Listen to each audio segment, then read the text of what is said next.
Hello everyone, good morning and welcome back to our channel, Mamsel's Vlog.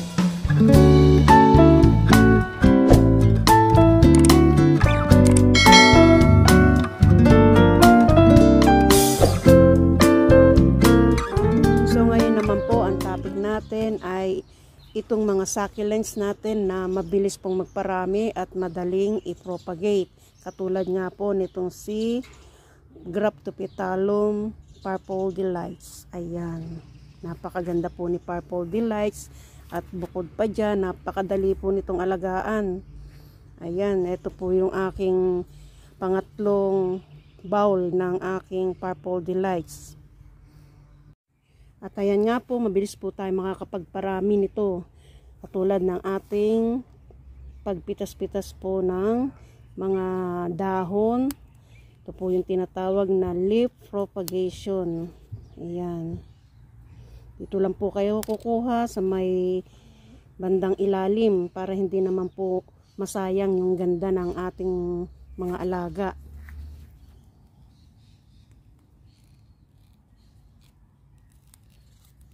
Ayan.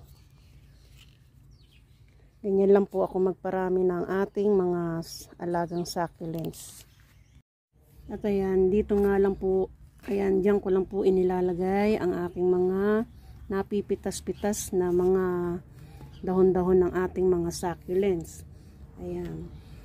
At ito nga po yung video ko ng leaf propagation ko nung nakaraang 3 buwan. Ayan. At heto na nga po sila ngayon. Ayan, ang cute nila. Oh, napakarami na nila ngayon. Ang dami na po nating Purple Delights. At meron pa po tayo dito. Ayan, mga nagtubuan na. Very easy pong alagaan. At madali pong magparami. Ayan, tingnan nyo oh. Ayan. Alam niyo po ba na isang puno lang po yung aking binili. Isang stem lang po siya na naparami ko dahil sa dahon lang. Paisa-isa po nakapagpalaki ako ng mga Purple Delights, nadagdagan ng nadagdagan. Kaya yung mga dahon nila, pinagpo-propagate ko rin at heto na nga po ang nangyari. Ayan. At heto nga po yung aking mother plant. Ito po, dito po ako nakapagparami ng aking mga alagang Purple Delights at ayan nga po, continuous po yung pagkuha-kuha ko sa kanya. Katulad nga po nito, ikakat ko naman po yung kanyang head para maipropagate din po. Ayan, ikat natin kasi alam niyo po ba ito, kapag kinat niyo po, yan po ay magkakaroon din po ng mga bagong usbong dun sa kanyang stem. At ayan nga po, makakapagparami na naman tayo ng ating mga succulents. Ayan. Tanggal-tanggalin lang po natin yung pinaka-ilalim ng ating kinuhang cuttings. At yun din po ay, yung mga leaves na nakinuha natin ay pwede rin po natin i-propagate. Ayan. At ito na nga po yung mga kinat kong mga head ng ating Purple Delights. Dito ko po inilagay. Ayan. At magkakaroon na naman po tayo ng panibagong mga palalakihing mga Purple Delights.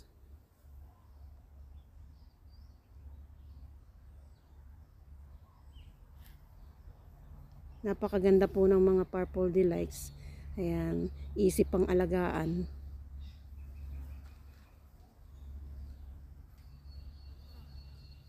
Kapag tumubo po itong mga ito, magkakaroon ay yung mga ilalim po niyan, pwede nyo pong tanggalan na naman ang mga leaves niya para ma-propagate uli.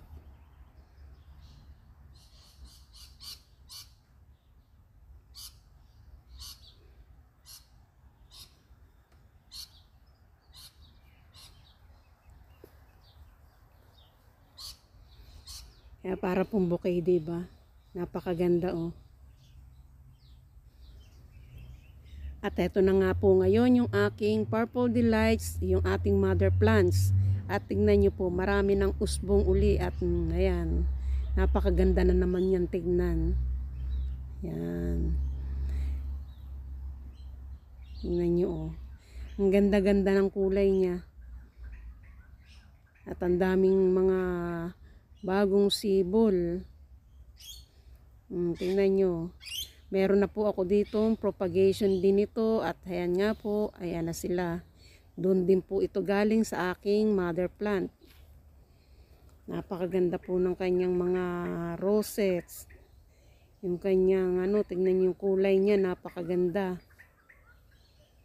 Ayan. Pwede na naman po ulit tayong kumuha ng mga dahon dito at maipopropagate uli.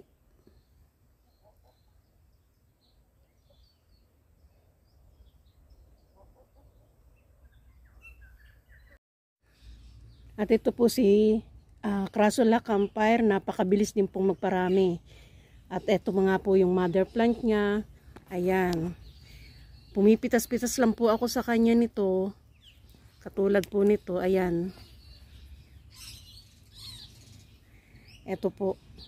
Mabilis po siyang tumubo. Tinutusok-tusok ko lang po siyang ganyan dyan at nagkakaroon na po ng roots. Nagpapatubo po na. Mabilis pong magpatubo ng roots. Ayan.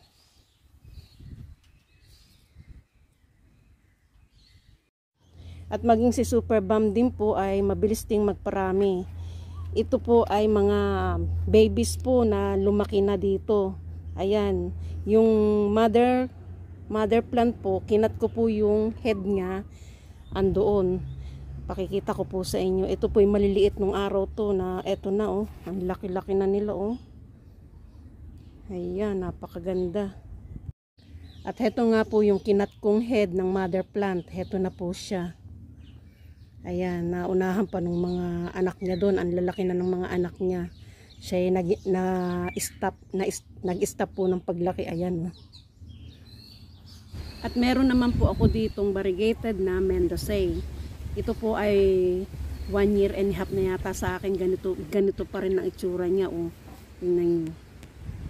At ayan nga po, itatry ko pong mag-propagate din ito dahil gusto ko rin pong maparami itong aking variegated na Mendozae.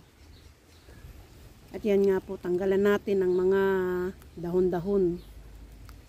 Ayan, baka sakaling makapagparami na po ako kasi naiinip po ako sa kanyang dumami. Kaya ayan, may nakita rin po kasi ako na bagong sibol dun sa ilalim. Ayun po, tingnan nyo, meron siyang bagong sumisibol ng mga babies. Kaya ang gusto ko pong mangyari ay pagbigyan po yung ating babies para lumaki agad. At yan nga, tanggalan natin ng mga dahon na ipopropagate natin. Ayan na po. Ayan. Sorry. At ayan nga po, na-headshot ko na yung mother plant. At ayan, mapagbibigyan na po natin yung dalawang maliit na babies. Ayan. Para mabilis po siyang magpalaki. Napakaganda po ng mga variegated. Kaya gusto ko pong makapagparami talaga ng mga variegated. At eto na nga po sila. Ito na po yung update ko sa aking hinedchop na mother plant. Ayan na. Meron na po siyang roots kasi hindi na po siya magalaw dun sa kanyang pinagkakalagyan. At ang mga babies niya, ayan, naku, ang gaganda, ang cute. Ayan, sana mabuhay silang lahat para makapagparami na po tayo nitong variegated na Mendozae. Ayan. Tingnan nyo ang kulay ng mga ano nila oh. Ang ganda. Ayan. So heto na po ngayon yung ating inalisan ng ating mother plant. Yung hinechap ko po. Ayan po yung stem niya. Nagkaroon na ng maraming babies. O tingnan nyo. At yung babies po na maliit pa nung inalis natin yung ating mother plant. Ayan na. Lumaki na siya. Ayan. So by leaf propagation and cuttings, doon po natin mapaparami ang ating mga alagang succulents. Kaya ayan. Sana nagustuhan niyo po itong aking ginawang video at maraming salamat po sa inyong panonood. God bless po sa ating lahat and see you on my next video. Bye-bye!